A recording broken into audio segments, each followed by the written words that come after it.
Hey gang, it's your pal Rob here, and welcome to the playground. In today's video, we'll take a look at part 1 of the creation of a piece called We Tried to Make It Back, but part 2 will be coming in a few days. In this piece, I'm trying to explore and represent two-dimensionally the concept of quantum entanglement, an interesting challenge. This is a sort of proof of concept piece for a much larger one I'm currently painting. You'll see the results of that in due time. If you find this video interesting, please help the channel by liking it and subscribing.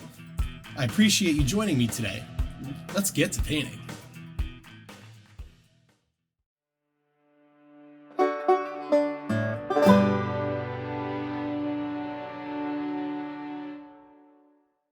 Let's begin by stretching the canvas.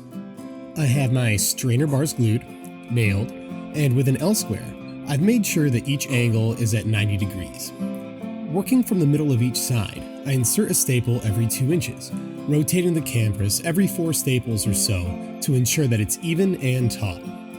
When I come to the corners, I crimp them with 2 45-degree angle folds to align the canvas properly, then staple into place.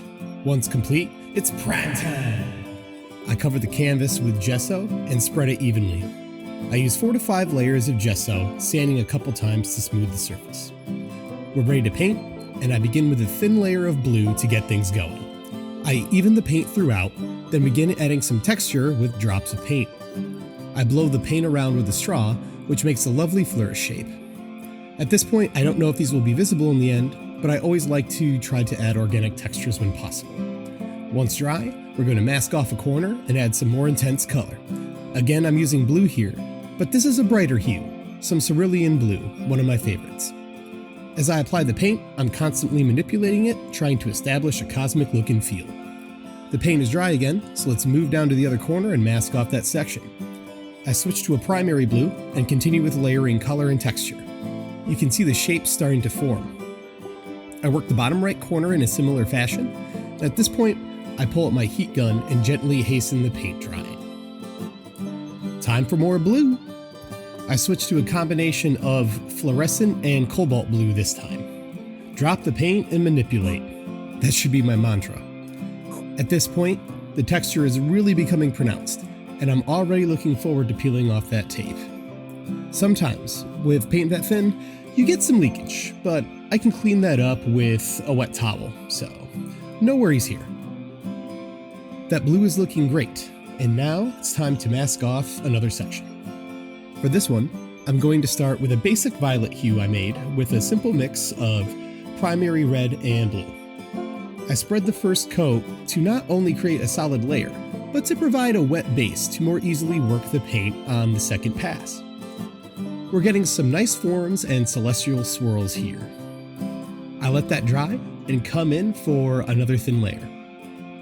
I lighten up the purple with a bit of magenta and drop it in, getting an even coat before I continue. More paint and more moving it around. I'm really beginning to get some definition and some cool layering effects. After hitting it with the heat gun, we're ready to remove the tape, everyone's favorite part. Our progress so far shows space-like forms that are maturing and coming into their own. When I add a larger variety of color, this piece will really take off. You know the drill, more tape, more mask. I have to be pretty accurate in how I place the bottom section of tape, as I want that line to be as crisp as possible. This time, I'm going to spray a layer of water and use a light cadmium red. Drop the paint and manipulate. I continue this process, being mindful of how gravity is sliding the paint. It's much more obvious on a time-lapse than in real time. After drying, I add another layer of red. I'm having to do more cleanup around the mask because I'm getting into it here, becoming more aggressive with how I'm applying the paint. I'm happy with this red section, so I remove the mask and continue. It's time to work our first planet shape. I'm using one of my buckets to trace a nice circular area for part of our new planet friend. I'm careful to align my tape for a crisper edge. This planet will exist in the lower left sections, but we're not painting it in yet. Rather, I'm taping the area where it will be, and we'll focus on building the negative space, pun intended, around it. I cut the outer sections of tape to shape it more accurately. Then, I grab my trusty rubber latex masking fluid. With as steady of a hand as possible, I fill in the shape up to the outside of my pencil marks, as the thicker paint I'll be using for the planet will cover them more easily than the thinner paint around it.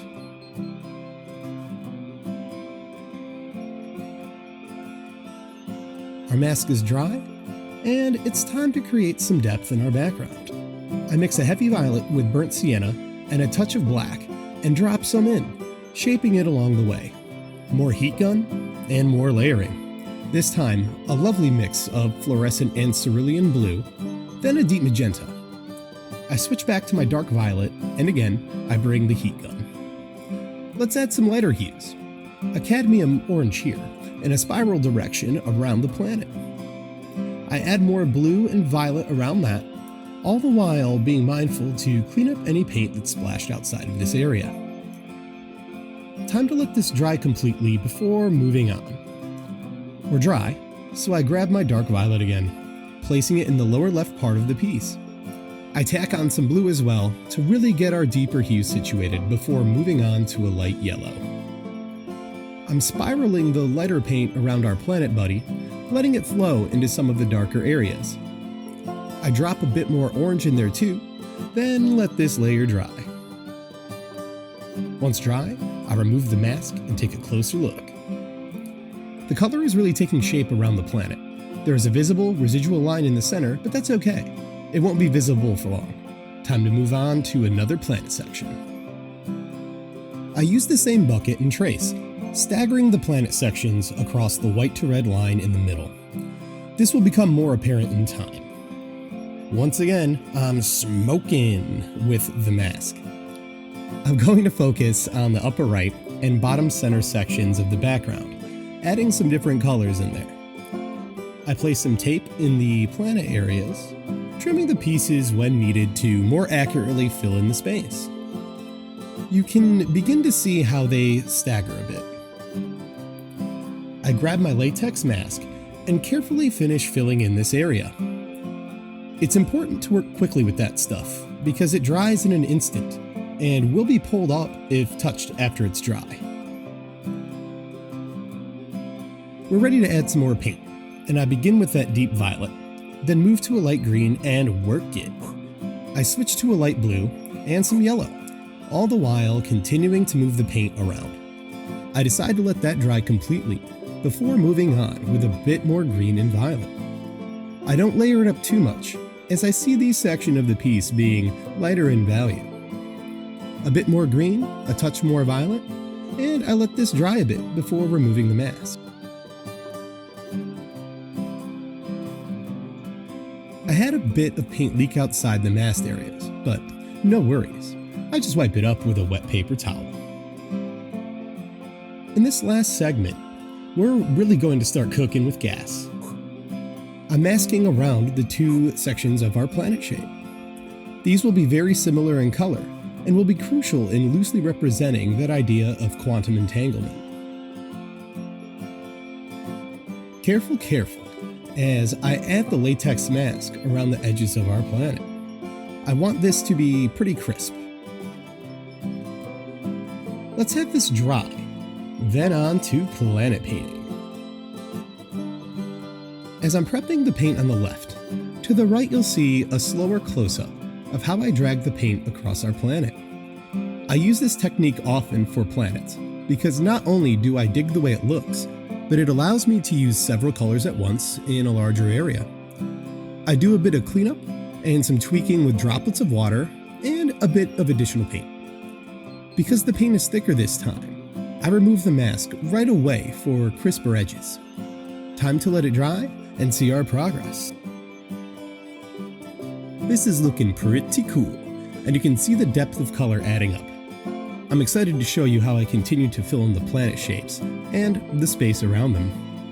That'll do it for now. Part 2 will be coming in a few days, so please look out for that.